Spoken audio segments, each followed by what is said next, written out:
Oke, assalamualaikum warahmatullahi wabarakatuh. Kembali lagi di channel Super MNH yang mengkaji mengenai masalah-masalah dalam administrasi jaringan. Nah, kajian kita pada kesempatan ini adalah mengenai Ether Channel dan juga HSRP atau Hot Standby Router Protocol. Apa itu Ether Channel? Nah, yaitu biasanya kita menggabungkan ya beberapa port yang ada pada switch untuk membuat port tadi menjadi menyatu dan menjadi mempunyai kecepatan ataupun bandwidth yang berlipat. Sedangkan ASRP atau Hot Standby Router Protocol ini adalah protokol yang digunakan bagaimana kita menggunakan dua router yang menggunakan dua ISP gitu ya, bagaimana membuat satu router tersebut aktif dan juga satu standby.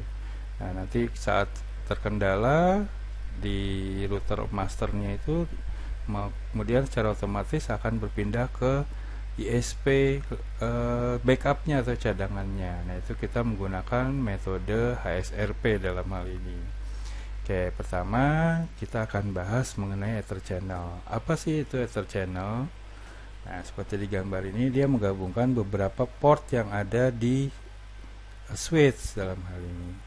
Nah, sebelum mulai mungkin kita tahu ada di Ether yang ada di port switch itu ada Ethernet gitu ya. Nah, itu yang memiliki kecepatan kira-kira 10 Mbps. Kemudian ada Fast Ethernet yang memiliki kecepatan sekitar 100 Mbps. Kemudian ada Gigabit Ethernet yang memiliki kecepatan 1000 Mbps atau 1 Gbps. Nah, itu dengan Ether Channel kita akan menggabungkan dari beberapa port yang ada di switch tersebut untuk menjadikan bandwidth itu menjadi lebih besar, kelipatan dari port yang kita gunakan. Nah, di sini keterangannya adalah Ether Channel adalah teknik untuk menggabungkan dua atau lebih, jadi minimal dua interface fisik gitu ya, yang ada di switch, baik itu Fast Ethernet yang memiliki tadi 100 Mbps satu portnya atau satu interface-nya, atau Gigabit Ethernet yang memiliki 1000 Mbps. Nah, itu dari dua atau lebih tadi interface fisiknya kita gabungkan untuk membuat satu tautan Ethernet logis. Dalam rangka apa tujuannya? Untuk meningkatkan kemampuan bandwidth atau memperbesar, membuat kelipatan dari bandwidthnya menjadi lebih besar, dan juga menciptakan ketahanan dan kapasitas link. Nah, jadi dengan Ether Channel ini kita menggabungkan beberapa interface fisik. Misalkan kalau di gambar sini dua internet fisiknya, dua port kita gunakan yang ada di switch itu menjadi satu kesatuan yang kecepatannya menjadi berkali lipat. Dalam hal ini kalau menggunakan dua berarti dua kali lipat. Kalau menggunakan Fast Ethernet yang memiliki kecepatannya satu port itu 100 Mbps, berarti dengan Ether Channel kita bentuk itu adalah 200 Mbps. Oke, itu pengertian dari Ether Channel. Ether Channel ini juga ada yang mengistilahkan dengan link agregasi. Nah, jadi dengan Ether Channel ini kita dapat juga menerapkan sistem redundansi. Apa sih sistem redundansi itu? Yaitu jika terjadi kerusakan pada perangkat, maka perangkat tersebut akan digantikan perannya oleh perangkat lain. Ya, berarti ada backupannya, yaitu dengan menggunakan Ether Channel atau link agregasi ini. Oke, dengan metode ini, dengan metode Ether Channel, maka proses pengiriman paket data akan lebih cepat. Karena apa, tadi dibilang kecepatannya atau bandwidthnya menjadi berkali lipat tergantung dari berapa kita gabungkan dari port yang ada di switch tersebut. Misalkan jika kita menggunakan 3 link kabel, maka kecepatan akan menjadi 3 kali lipat. Kalau menggunakan Fast Ethernet 3 berarti 3 dikali 100 Mbps menjadi link Ethernet kita atau link Ether Channel kita menjadi 300 Mbps, memiliki bandwidthnya atau kecepatannya. Kemudian apabila menggunakan 5, maka kecepatan menjadi 5 kali lipat. Berarti kalau 100 kali 5 jadi 500 Mbps. Nah, bagaimana jika salah satu misalkan dari kelima yang kita gunakan satu kabelnya, satu linknya misalkan terputus atau mati gitu ya. Nah, maka kecepatannya akan menjadi 4 kali lipat. Karena tadi 5, jadi nggak mati semuanya nih, tapi yang mati satu misalkan tadinya 5 berarti menjadi 4 yang berfungsi, berarti kecepatannya itu menjadi 4 kali lipatnya atau menjadi 400 Mbps. Nah, itu kemudahan atau yang kita dapatkan dengan menggunakan Ether channel di sini. Oke, masih di Ether channel, ketentuannya seperti apa? Ketentuannya yang pertama, untuk menerapkan Ether channel, interface yang digunakan tidak dapat dicampur. Misalkan fase Ethernet tidak dapat dipasangkan dengan gigabit Ethernet. Misalkan di switch yang kita akan gunakan ada port fase Ethernet juga gigabit Ethernet. Nah, kita nggak bisa tuh menggabungkan menggunakan fase Ethernet dan gigabit untuk jadi satu link agregasi atau Ether channel sini. Nah, kalau kita menggunakan fase Ethernet ya menggunakan yang lainnya menggunakan fase Ethernet, atau kalau menggunakan gigabit yang menggunakan gigabit, semua harus sama, nggak boleh dicampur. Tadi itu ketentuan yang pertama. Ketentuan berikutnya, Ether channel mampu menggabungkan sampai maksimum 8 port. Jadi berarti kita menggabungkan portnya dari 2 sampai 8 maksimumnya. Nah, itu yang bisa digunakan dalam Ether channel.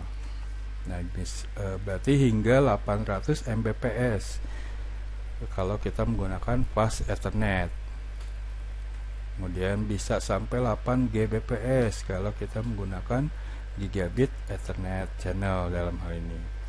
Nah, kemudian ketentuan berikutnya, interface yang digunakan untuk membangun Ether channel tidak harus menggunakan perangkat yang sama. Misalkan dari beberapa perangkat yang kita gunakan bisa kita jadikan satu link Ether channel dalam hal ini.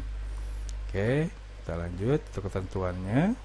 Nah, pengoperasiannya bagaimana? Pengoperasiannya ada 2 protokol yang bisa diterapkan dalam penggunaan Ether channel nih di jaringan kita.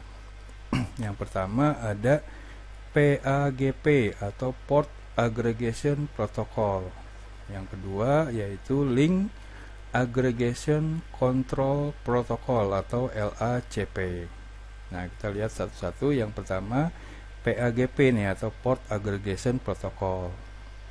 Nah, PAGP ini merupakan Cisco Proprietary Protocol atau yang digunakan atau yang dikembangkan oleh perangkat-perangkat Cisco. Dalam ini perangkat Cisco yang digunakan protokol umumnya adalah atau proprietary-nya yang digunakan itu adalah PAGP ini atau Port Aggregation Protocol, yang digunakan untuk menegosiasikan pembentukan saluran Ether channel dalam hal ini, yaitu dengan protokol PAGP ini. Nah, PAGP ini memiliki kelebihan nih atau kemampuan, yaitu dia mengirimkan paket data. Jadi Ether channel ini akan mengirimkan paket data di linknya tersebut setiap 30 detik. Nah, gunanya dia untuk memeriksa konsistensi konfigurasi. Misalkan tadi ada yang terputus ya, misalkan, nah itu setiap 30 detik dia akan mengetahuinya secara langsung. Dan juga mengelola penambahan link saat kita mau menambahkan di Ether channel kita mendapatkan satu atau beberapa lagi, misalkan dalam Ether channel kita udah lakukan di dalam jaringan kita. Nah, itu ada PAGP atau Port Aggregation Protocol yang merupakan Cisco Proprietary ya, yang digunakan di perangkat Cisco umumnya. Kalau di perangkat lain selain Cisco apa yang secara umum atau yang menjadi standar IEEE ini adalah 802.3 AD. Nah, ini merupakan protokol Ether channel yang digunakan untuk melakukan negosiasi pembentukan Ether channel dengan switch non channel. Nah, itu kalau digunakan di perangkat lain selain Cisco. Nah, itu menggunakan standarisasi IEEE 802.3 AD. Oke. Berikutnya, bagaimana kita mengkonfigurasinya nih Ether channel di perangkat kita. Nah, misalkan di konfigurasi, kita akan melakukan konfigurasi di topologi yang ada di gambar di sini. Ada dua VLAN ya, atau beberapa perangkat. Kita mau menghubungkan dari switch 1 ke switch 2. Nah, karena kebutuhan melalui jalur ini yang sangat padat, kita membutuhkan kecepatan atau bandwidthnya yang lebih besar. Nah, kebutuhannya kita menggunakan dua. Jadi kita dalam hal ini membangun Ether channel dari dua port yang ada di sini. Di switch 1 dan switch 2 ini dihubungkan. Nanti dua port ini secara fisik dua akan kita bentuk menjadi satu link secara logis ya, yaitu adalah Ether channel sini. Nah, kita fokus sini. Nah, sini kita akan konfigurasi nih di switch tersebut untuk membentuk suatu link Ether channel dalam hal ini. Nah, seperti di gambar sini, kita fokus ini di switch 1 dan switch 2 nya. Yang digunakan di switch 1 dan switch 2 adalah fase Ethernet 01, fase Ethernet 02. Nah, kita tahu kalau 2 fase Ethernet 100, berarti kita akan membentuk Ether channelnya yang mempunyai bandwidthnya itu adalah 200 Mbps. Oke. Nah, kita konfigurasi nih Ether channelnya, dilakukan pada kedua switch. Nah, sini contohnya konfigurasinya pada switch 1. Nah, switch 1 pertama, kita masuk switch 1, masuk ke config. Kemudian kita membuat suatu interface range ini.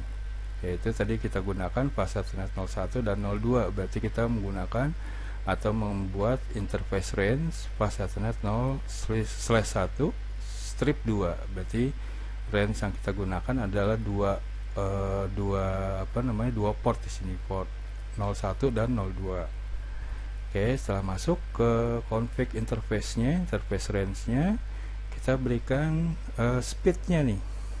Speed-nya dalam hal ini kita tentukan dalam satu portnya itu adalah 100 Mbps gitu ya. Nah, kemudian setelah itu kita berikan masih di interface range-nya, kita berikan komunikasinya menggunakan duplex full atau full duplex ini. Kita tahu untuk menggunakan full duplex berarti bisa berkomunikasi baik mengirim atau menerima pada saat waktu yang bersamaan gitu ya, kalau kita terapkan full duplex ini. Nah, kita terapkan sini full duplex di range tersebut. Kemudian setelah itu kita aktifkan channel grupnya, kita namakan channel group 1 mode aktif. Nah, kita mengaktifkan Ether channel sini. Oke, berarti kita sudah membentuk range itu menjadi Ether channel group 1 tadi.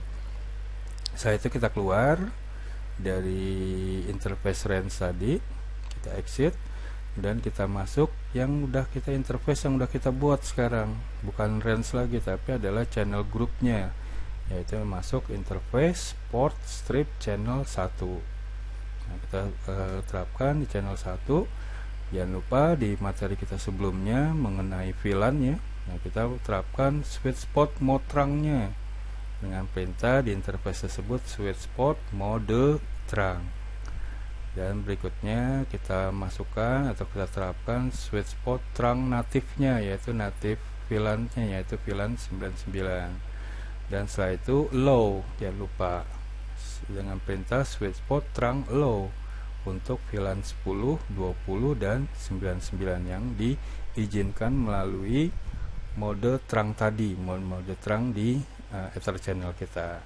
Nah, ini kita udah membentuk nih di switch 1, kita udah konfigurasi. Nah, kemudian setelah kita selesai di switch 1, jangan lupa kita konfigurasi juga di switch 2 dengan cara yang sama. Oke, setelah itu berarti kita sudah menghasilkan suatu Ether channel yang memiliki berarti dalam hal ini memiliki bandwidthnya itu adalah 200 Mbps. Jadi sesuai kebutuhannya ya tadi ya, kalau kita kebutuhannya 800 berarti kita menggunakan 8 port nih, kita hubungkan dari fisik 8 port fisik kita jadikan satu link logis ini Ether channel sini menjadi 800 Mbps. Kalau mau menggunakan gigabit berarti ada 8 maksimum tadi 8 Gbps bandwidth yang disediakan yang tersedia dari hasil penggabungan 8 port gigabit Ethernet menjadi satu link Ether channel tadi.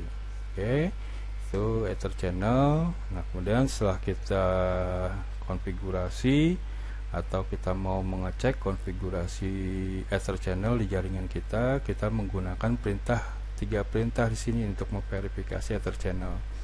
Yang pertama dengan perintah di switch-nya kita perintah dengan perintah show interface Ether channel. Nah, ini gunanya untuk melihat informasi-informasi yang penting mengenai Ether channel kita, seperti interface yang digunakan pada Ether channel, kemudian mode aktifnya, serta protokol yang digunakan. Misalkan menggunakan adalah LACP tadi, Link Aggregation Control Protocol, itu dengan gunakan show interface Ether channel. Kemudian kita bisa juga memverifikasi dengan melihat konfigurasi kita dengan perintah show Ether channel port channel. Nah, di sini digunakan untuk mengetahui port group secara detailnya. Tadi kalau gunakan port groupnya, range-nya tadi ya, itu secara akan tertera di situ. Kemudian kita juga bisa untuk memverifikasi dengan perintah show Ether channel summary. Nah, ini digunakan untuk melihat port group channel secara garis besarnya, akan terpampang semua hasil atau summary-nya nih dengan tandanya ada SU di situ nanti. Nah, ini menandakan port di switch layer 2 dan sedang digunakan untuk Ether channel. Nah, itu kita menggunakan perintah-perintah ini untuk melihat konfigurasi dari Ether channel kita. Oke, berikutnya masih di Ether channel. Nah, apa nih yang mungkin biasanya terjadi, baik itu kegagalan dari Ether channel yang kita konfigurasi ini di dalam jaringan kita. Oke, yang pertama kita lihat sesungguhnya Ether channel itu semua interface yang digunakan harus memiliki kecepatan yang sama. Tadi ya, berarti kalau fast Ethernet dengan fast Ethernet semua, gigabit dengan gigabit semua, misalkan itu harus sama. Kemudian mode duplexnya kita sama. Di switch 1, switch 2 atau switch lainnya kita gunakan, kalau menggunakan duplex full semua kita harus sama. Kemudian juga yang kadang menjadi permasalahan adalah native dan allow-nya kita udah terapkan, tapi di satu switch kita tidak terapkan native dan allow VLAN-nya nih pada terangnya, pada terang linknya ya. Nah, itu mengakibatkan kegagalan juga di Ether channel yang kita udah konfigurasi. Dan juga tadi allow untuk akses VLAN yang bisa melewatinya ataupun priority-nya. Nah, itu kita udah tentukan harus sama semua kalau menggunakan dua di switch tadi gitu ya. Nah, kemudian ada ketentuan juga nih troubleshoot yang bisa menjadi penyebab kegagalan kita saat mengkonfigurasi Ether channel, yaitu sini dikatakan jika akan melakukan perubahan konfigurasi terhadap interface Ether channel, kita pastikan dulu switch tersebut dalam keadaan off atau shutdown. Itu perintahnya ya. Kalau perintah di Cisco, kita untuk mematikan interface yaitu dengan perintah shutdown. Jangan no shutdown. Kalau no shutdown untuk mengaktifkan, kalau shutdown untuk mematikan interface atau portnya kita matikan dulu, baru kita konfigurasi. Setelah sudah selesai konfigurasi, baru kita perintah no shutdown untuk menyalakan atau mengaktifkan kembali port tersebut. Oke, itu troubleshooting Ether channel sini yang pastinya nanti akan membantu kita nih dalam penerapan jaringan kita terhadap kebutuhan bandwidthnya gitu ya. Nah, kita bisa menerapkan dengan yang paling umum yaitu dengan menggunakan Ether channel di sini. Oke, berikutnya pembahasan kita adalah First Hop Redundancy Protocol. Nah, First Hop Redundancy Protocol ini merupakan suatu protokol yang digunakan untuk penggunaan redundansi atau backup. Jadi kadangkala di jaringan kita di suatu perusahaan misalkan karena kebutuhan akan penggunaan internet yang tidak boleh berhenti, Nah, kita menggunakan dua ISP nih, ISP A dan ISP B misalkan. Nah, keduanya kita aktifkan, tapi tetap dalam penggunaan dalam satu jaringan tetap menggunakan nggak bisa dua-duanya nih. Karena keterbatasan apa? Keterbatasan terhadap gateway. Dalam satu jaringan tetap dibutuhkan gateway-nya nih. Sedangkan kalau dua ISP berarti kita harus memiliki dua gateway kan. Nah, dalam satu jaringan host kita nggak bisa menentukan gateway-nya dua gateway. Nah, itu tidak bisa kita terapkan di dalam host. Oleh karena itu berarti cuma satu yang bisa menerima gateway-nya nih dalam satu host, dalam satu jaringan. Sedangkan ISP kita dua misalkan. Nah, itu bagaimana? Nah, itu dengan metode first hop redundancy protokol ini. Jadi kita menerapkan dua router gitu ya, yang digunakan untuk dua ISP tadi, tapi yang digunakan hanya satu. Nah, satunya sebagai backup. Jadi kalau yang utama ini mengalami kendala atau mati, misalkan dari ISP-nya ataupun kerusakan di router, nah itu secara otomatis dia akan berpindah ke ISP berikutnya, berpindah melalui gateway berikutnya, gateway cadangannya tadi, redundansinya atau backupnya dengan ISP B tadi misalkan. Nah, tetap internetnya akan berjalan terus di jaringan tersebut misalkan. Nah, itu kebutuhan tersebut bisa kita terapkan dengan menggunakan metode first hop redundancy protokol ini. Nah, tadi ya, keterbatasan default gateway-nya hanya bisa diberikan satu kepada host. Nah, misalkan sini contohnya, misalkan dalam satu jaringan menggunakan dua ISP nih, dua ISP, satu kita terapkan forwarding routernya yang akan berjalan di ISP pertama, ISP kedua, boleh yang mana aja kita, tapi salah satu kita terapkan yang mana yang menjadi utamanya atau masternya sini. Nah, pilihannya yang mana? Pilihannya mungkin bisa kita lihat ISP mana yang lebih stabil gitu ya. Jangan kita master kita buat ISP-nya yang sering down. Nah, itu jangan. Nah, itu bisa buat backup. Nah, yang atau memiliki kecepatannya lebih besar kita jadikan yang master. Nah, kemudian ini backupnya. Nah, ini dalam satu jaringan tersedia dua nih, satu sebagai master, satu sebagai backup. Dalam hal ini di yang sebelah kiri ini router sebagai backup masternya. Nah, ini yang kanan sebagai backupnya. Nah, secara normal dia host yang ada di jaringan ini saat dia berkomunikasi ke jaringan luar, misalkan ke internet, dia melalui router forwarding ini atau router master ini. Nah, ini dengan cara kita menerapkan yang disebut dengan virtual router. Nah, kita terapkan sini virtual router. Nah, itu router secara virtual, sebuah konfigurasi aja kita terapkan. Oke, nah ini secara normalnya. Bagaimana kalau misalkan di router master ini bermasalah atau dari ISP-nya misalkan sedang down. Nah, kebutuhan internet harus berjalan terus. Nah, ini dengan diterapkan first hop redundancy protokol ini akan menyebabkan nanti akan berpindah secara otomatis ke ISP berikutnya. Ya. Nah, nanti ciri khasnya sih nanti yang menjadi gateway yang mana dong setiap hostnya. Nah, itu yang diterapkan itu adalah virtual router sini. Berarti setiap host kita masukkan default gateway-nya adalah misalkan di sini 192.0.2.100. Nah, ini akan nggak bermasalah setiap yang mana yang digunakan, ISP mana yang digunakan. Nah, kita terapkannya default gateway-nya adalah di virtual router. Nah, itu untuk menggambarkan bagaimana first hop redundancy protokol sini. Nah, tipe-tipenya banyak untuk first hop redundancy protokol. Ada IRDP atau ICMP router discovery protocol, ada hot standby router protocol atau HSRP yang akan kita bahas ya. Lebih fokus di pertemuan kita kali ini adalah hot standby router protocol sini. Kemudian ada juga sebenarnya ada virtual router redundancy protokol versi 2 atau VRRP versi 2 yang ini digunakan untuk IP versi 4. Nah, ada juga VRRP virtual router redundancy protokol versi 3 yang digunakan untuk mengkonfigurasinya dengan IP versi 6. Dan ada Gateway Load Balancing Protocol atau GLBP. Nah, dikenal dengan load balancing.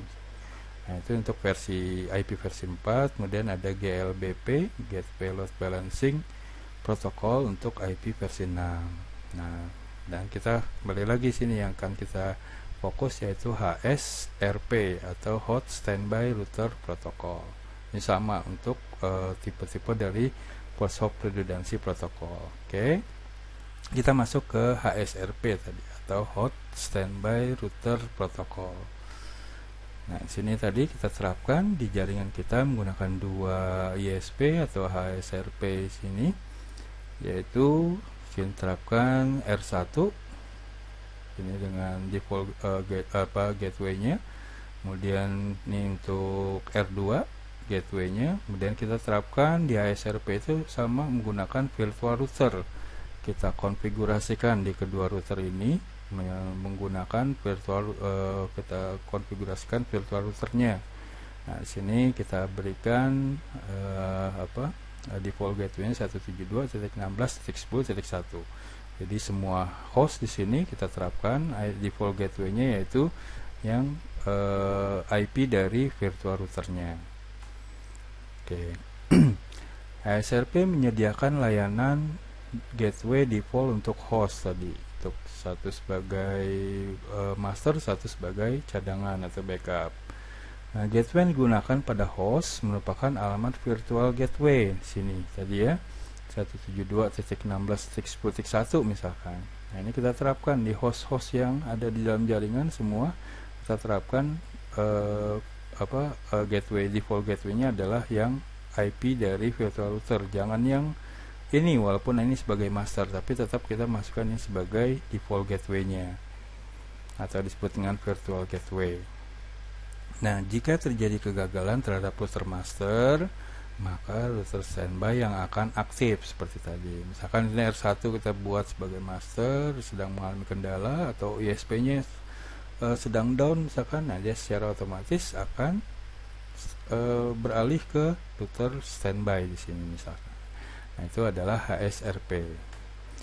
Nah, HSRP atau ada juga mengistilahkan dengan HSRP failover, ya, ini misalkan failover. Ini seperti gambar tadi, secara idealnya atau secara normalnya dia melalui router forwarding untuk mengakses ke ISP atau ke ke layer core di sini ya, ke ISP. Secara normalnya melalui router forwarding. Namun bagaimana jika router forwardingnya bermasalah tadi ya, atau ISP-nya sedang down? Nah, ini secara otomatis akan beralih ke standby router untuk mengakses ke internet dari ISP ke ISP B tadi. Nah, itu dengan HSRP failover. Nah, ini ketika router master ini ya, atau forwarding router mengalami kegagalan atau juga mungkin dari ISP-nya bermasalah atau sedang down, maka router standby akan membackup dan beralih fungsi menjadi router master. Ya, jadi dia akan router standby ini akan aktif atau menjadi masternya karena sini sedang bermasalah. Nah, itu dengan penerapan HSRP failover. Bagaimana kita mengkonfigurasinya?